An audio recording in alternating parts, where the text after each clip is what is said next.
नमस्कार किसान भाइयों, आप देख रहे हैं आपका अपना कार्यक्रम कृषि दर्शन। किसान भाइयों, हमारे देश की अर्थव्यवस्था कृषि पर आधारित है और हमारी कृषि मौसम पर। विगत दिनों मौसम के बिगड़ते हुए मिजाज के चलते हमारी कृषि को बेहद नुकसान पहुंचा है, जो कि वास्तव में दुखदायी है। परंतु अब समय है पुनः अपने भविष्य को संवारने का। तो चलिए आज से ही इस कार्य में जुट जाते हैं और देखते हैं कि आज के अंक में क्या है खास आपके लिए। अंक की शुरुआत करेंगे मंडी भाव के साथ में खबरें खेती की से।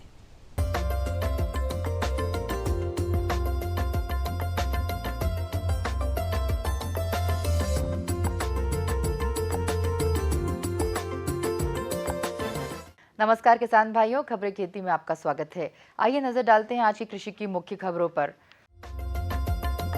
फल पौध रोपण योजना में कृषक लाभान्वित। सोयाबीन की नई किस्म देगी 15% अधिक उत्पादन। अरहर की उन्नत किस्में। गर्मियों में पशुपालन। Raised bed planter. फल पौध रोपण योजना से प्रदेश में पिछले 5 साल में 53,000 किसान लाभान्वित हुए हैं।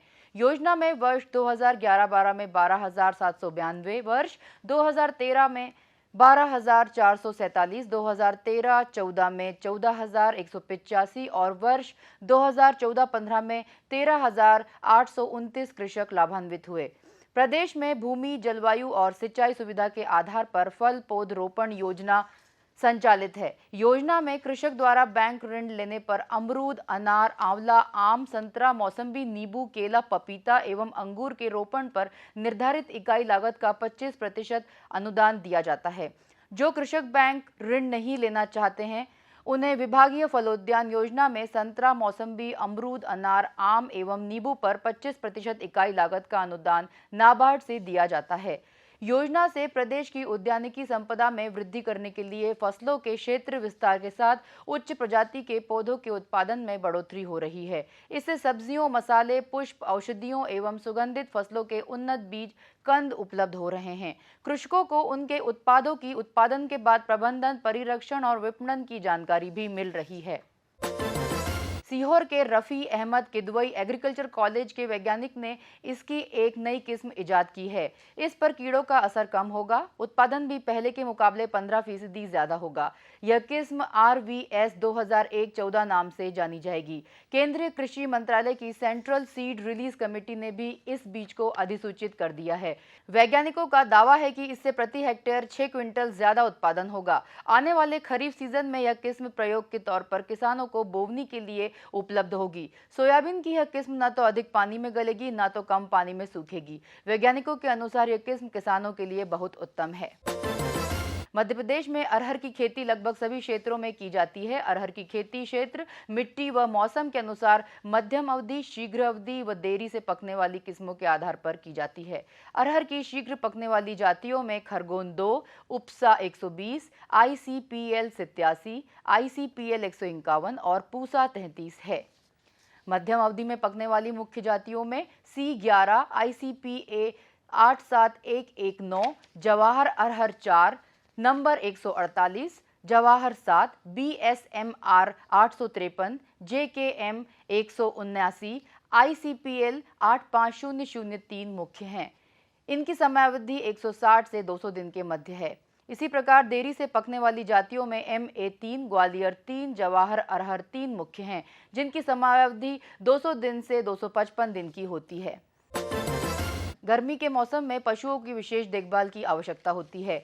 गर्मी के मौसम में पशुओं को मुख्य रूप से खुरपका और मुंहपका की शिकायत हो जाती है। इससे बचाव के लिए पशुओं को टीका लगवाना बहुत जरूरी होता है। फिर भी अगर पशु इस रोग से पीड़ित हो जाए तो उसे अन्य पशुओं से अलग रखें। अगर पशु के मुंह में घाव है तो लाल दवा यानी 1 ग्राम पोटेशियम परमैंगनेट दवा को 1 लीटर पानी में घोलकर लगाएं।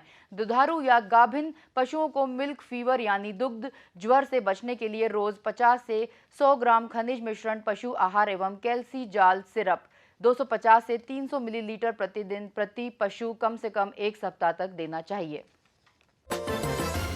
रेस्ड बेड प्लांटर से सोयाबीन, गेहूं, मक्का, कपास, गन्ना एवं उद्यानिकी फसलों की बुआई 2 या 3 कतारों में बेड पर की जाती है तथा बेड के दोनों तरफ बनी नलियों से सिंचाई का पानी दिया जाता है। बेड की चौड़ाई 70 से 90 सेंटीमीटर तथा ऊंचाई 15 से 30 सेंटीमीटर होती है। इस पद्धति में फ्लड इरिगेशन की तुलना में लगभग 30% पानी की बचत होती है।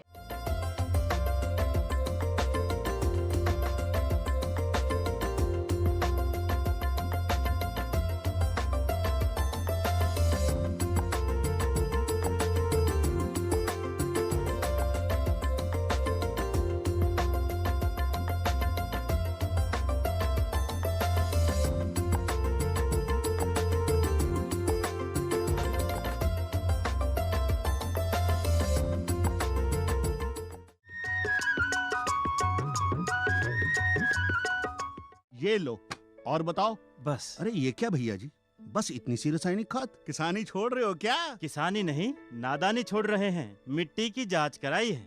अब तो लालाजी जितनी जरूरत है उतने ही उर्वरक खेत में डालेंगे। हाँ, किसान भाई आज ही अपने जिले की नजदीकी भूमि परीक्षण प्रयोगशाला में मिट्टी की जांच जरूर करवाएं और मिट्टी में पोषक तत्व, नमी व पौधे के विकास को देखते हुए केवल जरूरत के अनुसार ही पोषक तत्व डालें। और हाँ, मिट्टी में गंधक, जस्ता, बोरोन जैसे सूक्ष्म पोषक तत्वों का पता लगाना भी न भूलें। उर्वरक और जैविक खाद के सही उपयोग से भूमि का उपजाऊपन बनाए रखें, उत्पादकता बढ़ाएं, खर्चा घटाएं और बहुमूल्य विदेशी मुद्रा बचाने में भी सहयोग दें। और हाँ, धीमी गति से नाइट्रोजन उपलब्ध कराने वाले उर्वरकों जैसे नीम लेपित यूरिया को प्राथमिकता दें और यूरिया का पत्तों पर छिड़काव करें। अरे वाह, तू तो सचमुच समझदार हो गया रे। अधिक जानकारी के लिए संपर्क करें जिला कृषि अधिकारी या किसान कॉल सेंटर।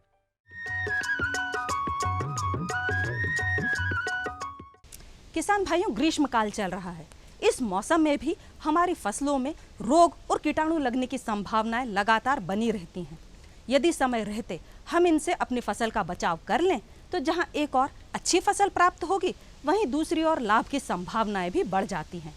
ग्रीष्मकाल में फसलों को रोगों और कीटों से कैसे बचाया जाए, यही आज आपको जानकारी दे रहे हैं हमारे विशेषज्ञ। हमारे विशेषज्ञ हैं डॉक्टर आशीष त्रिपाठी, कृषि वैज्ञानिक, कृषि विज्ञान केंद्र सागर से। किसान भाइयों, वर्तमान में हमारे खेतों में कद्दू वर्गीय सब्जियां, भिंडी, टमाटर और मूंग की फसल खेतों में खड़ी हुई है। इन ग्रीष्मकालीन फसलों में कई प्रकार के रोग और कीटों का प्रकोप होता है। यदि समय पर हमने इनका नियंत्रण किया तो निश्चित रूप से हमें वांछित उत्पादन मिलता है। सबसे पहले बात अपन कद्दू वर्गीय सब्जियों की करें। कद्दू वर्गीय सब्जियों में जो लाल उड़ने वाला कीट होता है उससे काफ़ी नुकसान होता है। वो पहले पत्तियों को खाता है और पत्तियों को काफ़ी नुकसान पहुंचाता है, जिससे पौध संख्या प्रभावित होती है। दूसरा जो समस्या है कद्दू वर्गीय सब्जियों में, वो फल मक्खी की है। फ्रूट फ्लाई जो कीट है वो अपने अंडरोपक से इनके कद्दू वर्गीय सब्जियों के फलों में अंडरोपक के माध्यम से अंडा देता है, जिससे उसका जो मैगट निकलता है वो मैगट अंदर ही अंदर फल को ख़राब करता है। ऐसे फलों की जो गुणवत्ता है वो बाज़ार में बहुत कम दाम में बिकते हैं, जिससे किसान भाइयों को काफ़ी नुकसान होता है। इन दोनों ही प्रकार के कीड़ों के नियंत्रण के लिए अगर प्रारंभिक अवस्था में अपन बात करें तो मिथाइल पैराथियान डस्ट का भुरकाव करें अथवा खड़ी फसल में मेलाथियान या डाइमेथोएट की 1 मिलीलीटर मात्रा प्रति लीटर पानी में घोलकर हम छिड़काव करें। साथ ही साथ ये ध्यान रखें कि जहाँ भी हमने सब्जियां लगाई हैं वहाँ पे किसी प्रकार की घास या अन्य सब्जियां या अन्य खरपतवार के पौधे वहाँ पे ना हों, जिससे जो कीट है उनका प्रकोप इनमें ना हो। कद्दू वर्गीय सब्जियों में इसके अलावा कई बार भभूतिया रोग या अन्य पर्ण धब्बा रोग का प्रकोप होता है, जिससे पत्तियों के ऊपर कई प्रकार के अल्टरनेरिया या एंथ्रेक्नोज कई प्रकार के लक्षण प्रकट होते हैं, जिससे पत्तियां नष्ट हो जाती हैं और पौधे का उत्पादन हमें जितना मिलना चाहिए उतना उत्पादन नहीं मिलता है।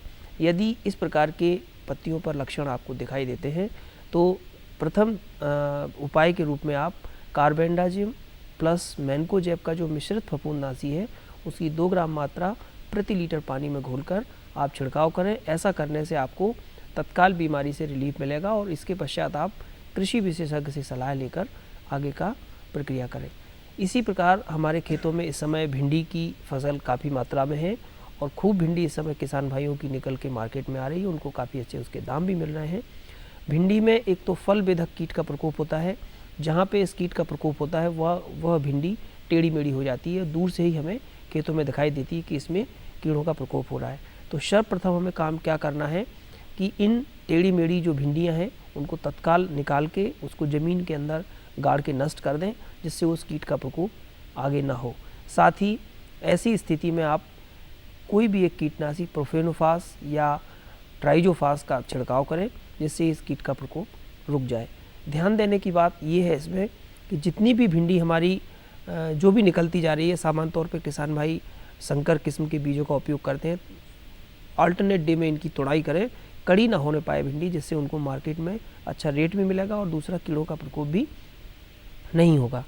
भिंडी में इसके अलावा पीत सिरा रोग का प्रकोप होता है, जिसमें हरी पत्तियों के बीच बीच में पीले पीले से धब्बे पड़ते हैं और बाद में पूरी की पूरी पत्ती सूखकर नष्ट हो जाती है।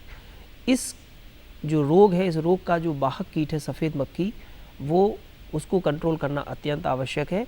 सफ़ेद मक्खी को कंट्रोल करने के लिए ट्राइजोफास सर्वोत्तम कीटनाशी है। ट्राइजोफास की 1.5 मिलीलीटर मात्रा प्रति लीटर पानी में घोलकर आप छिड़काव करें। इसके अलावा स्पाइनोसैड का भी आप छिड़काव कर सकते हैं। ये नई जनरेशन का कीटनाशी है जो रस चूसक कीड़ों को कंट्रोल करने में काफ़ी मदद करता है। इसके अलावा किसान भाइयों के खेतों में टमाटर या मिर्च की जो फसल लगी हुई है उसमें रस चूसक कीड़ों के का प्रकोप होता है, जिससे पर्णकुंचन या जैसिड्स का प्रकोप होता है, जिससे पत्तियां ऊपर की तरफ मुड़ जाती हैं। इन कीड़ों के नियंत्रण के लिए या सफ़ेद मक्खी के नियंत्रण के लिए आप, जो हमने पूर्व में आपको बताया, ट्राइजोफास 1 से 1.5 मिलीलीटर प्रति लीटर पानी में घोलकर या स्पाइनोसेट का आप छिड़काव करेंगे तो निश्चित रूप से इन कीड़ों से आपको निजात मिलेगी। अगली जो फसल हमारे खेतों में काफ़ी मात्रा में है वो है मूंग, ग्रीष्मकालीन मूंग की खेती। जैसा हम देख रहे हैं दालों के दाम फ्लक्चुएट होते हैं, कभी कम कभी ज़्यादा, और दालों का विशेष महत्व हमारे जीवन में है। तो मूंग की फसल में किसान भाइयों इस समय जड़ सड़न या तना सड़न बीमारी का प्रकोप कई स्थानों पर सुनने में आता है। ऐसी स्थिति में अगर आपको ये बीमारी के लक्षण दिखते हैं तो आप हेक्साकोनाजोल या कार्बेंडाजिम कोई भी एक दवा की 1 ग्राम मात्रा प्रति लीटर पानी में घोलकर ज़मीन में ड्रेंचिंग करें और इसके बाद सिंचाई करें। सिंचाई नियमित रूप से 7 दिन के अंतराल पर करें, जिससे फसल की बढ़वार अच्छी हो। और मूंग की फसल में भी पीला मोजेक रोग का प्रकोप होता है। अगर हरी पत्ती के बीच बीच में पीले पीले धब्बे पड़ रहे हैं तो ऐसी स्थिति में आप उन जो रोगग्रस्त पौधे हैं उनको निकाल कर अलग करें और इस रोग का जो संचरण सफ़ेद मक्खी नामक कीट से होता है उसके नियंत्रण के लिए एसिटामिप्रिड या मिथाइलडिमेटान या ट्राइजोफास किसी भी एक कीटनाशी की 1 मिलीलीटर मात्रा प्रति लीटर पानी में घोलकर आप तत्काल छिड़काव करें, जिससे उनमें किसी प्रकार का आगे रोग ना बढ़ सके। मिर्च की फसल में जीवाणु जो उकटा रोग है उसका भी प्रकोप कई स्थानों पे इस समय गर्मियों में दिखाई देता है। अगर हरे के हरे पौधे सूख जाते हैं मिर्च के या टमाटर के, तो ऐसे पौधों को आप मिट्टी सहित खेत से उखाड़ कर अलग करें और कॉपर ऑक्सीक्लोराइड की 2 ग्राम मात्रा प्रति लीटर पानी में घोलकर पौधे की तने के पास ड्रेंचिंग करें और ड्रेंचिंग करने के बाद सिंचाई करें, जिससे वो जीवाणु नष्ट हो जाए।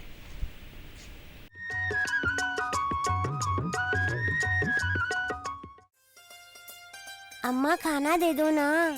सबर कर गोलू, अभी दाल नहीं गली है। तू फिक्र ना कर गोलू की अम्मा, अब की बार अपनी दाल खूब गलेगी। क्या मतलब जी? अब की बार NFSM के तहत दाल की पैदावार को बढ़ाने के तरीकों को दिखाने के लिए देश में 1000 क्षेत्र चुने गए हैं, जिसमें हमारा इलाका भी आ गया है। पर इससे हमें क्या फायदा? हमें 5 एकड़ खेती के लिए खाद और कीटनाशक के अलावा बढ़िया बीजों की एक मिनी किट भी मिलेगी। इतनी दाल का करेंगे क्या जी? अरे भगवान, सरकार ने दलहन का समर्थन मूल्य भी खूब बढ़ा दिया है और इनकी खरीद का भी पूरा इंतजाम कर लिया है। इससे आमदनी बढ़ेगी और फिर हमारा गोलू अच्छे स्कूल में जाकर के कृषि वैज्ञानिक बनेगा। हाँ,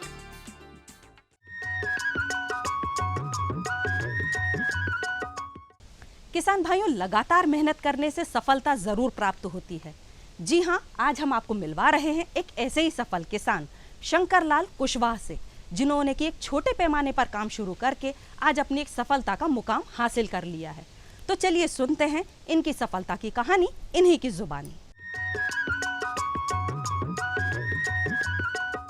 किसान भाइयों नमस्कार।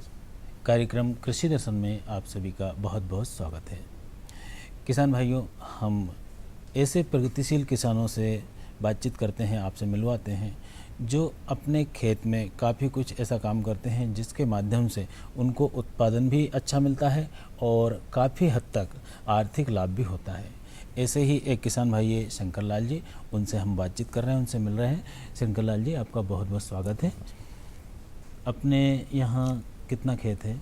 2 एकड़ खेत है सर। 2 एकड़ खेत है। उसी में जो है सब्जी भी लगाते हैं, फूल भी लगाते हैं थोड़े, और गोभी लगाई हुई है, टमाटर लगाए हुए हैं, पालक है, धनिया, सभी तरह की जो है सब्जियाँ हैं। हाँ, मतलब अपने खेत में हर तरह की सब्जी आपने जो है तैयार कर रखी। अच्छा शंकरलाल जी, जैसे कि सब्जी की अगर बात करें ख़ास तौर से, तो सब्जियाँ ज़्यादा दिन तक हम रख नहीं पाते। बहुत सारी सब्जी, चलिए आलू या प्याज है, इनकी बात अपन नहीं कर रहे हैं फिलहाल, पर कुछ सब्जियाँ ऐसी होती है जो रोज़ हम उपयोग करते हैं। तो आप जब सब्जियों की तुड़ाई करते हैं तो किस तरह से उनका रख रखाव करते हैं?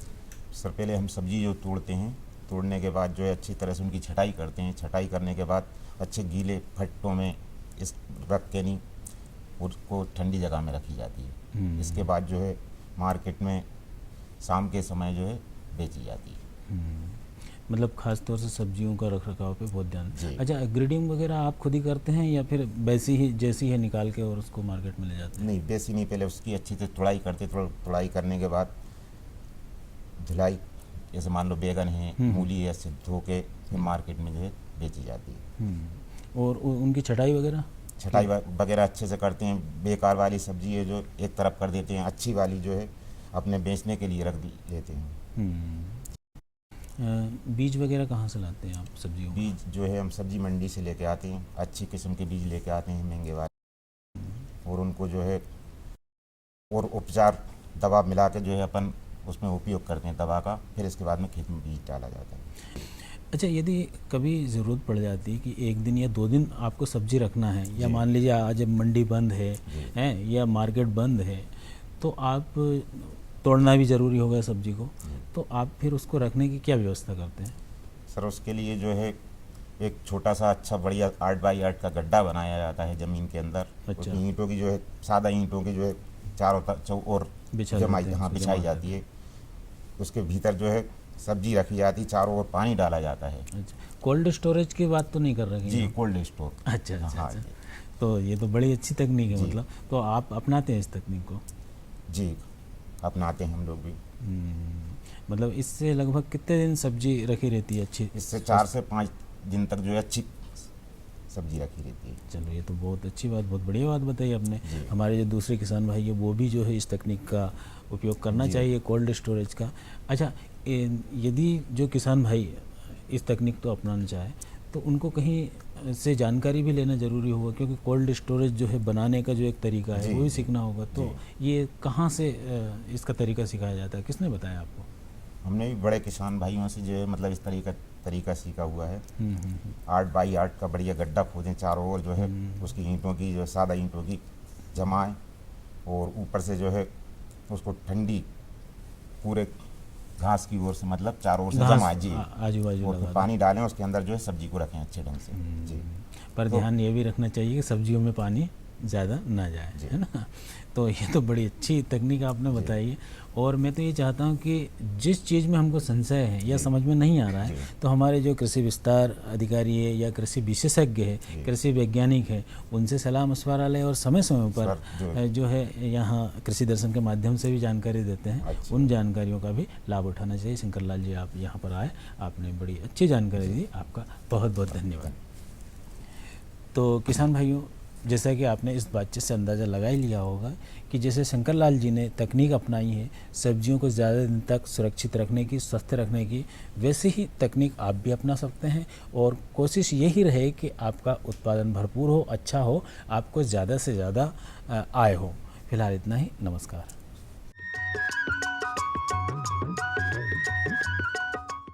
खुशबू की फुहार में, स्वाद की बहार में, तरक्की की तानों में, खिलती मुस्कानों में, हरे भरे पौधों में, बड़े बड़े सौदों में, मधुर भिनभिनाहट में, खुशियों की आहट में। NHM बागवानी मिशन, हमारी चाहत, आपकी मुस्कुराहट।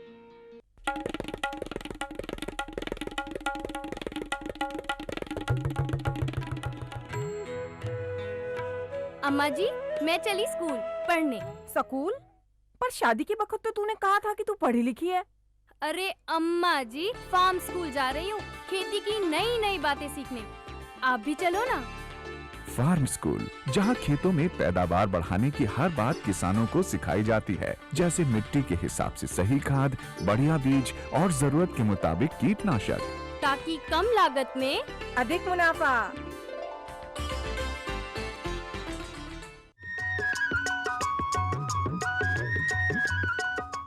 किसान भाइयों, यह तो था हमारा आज का अंक।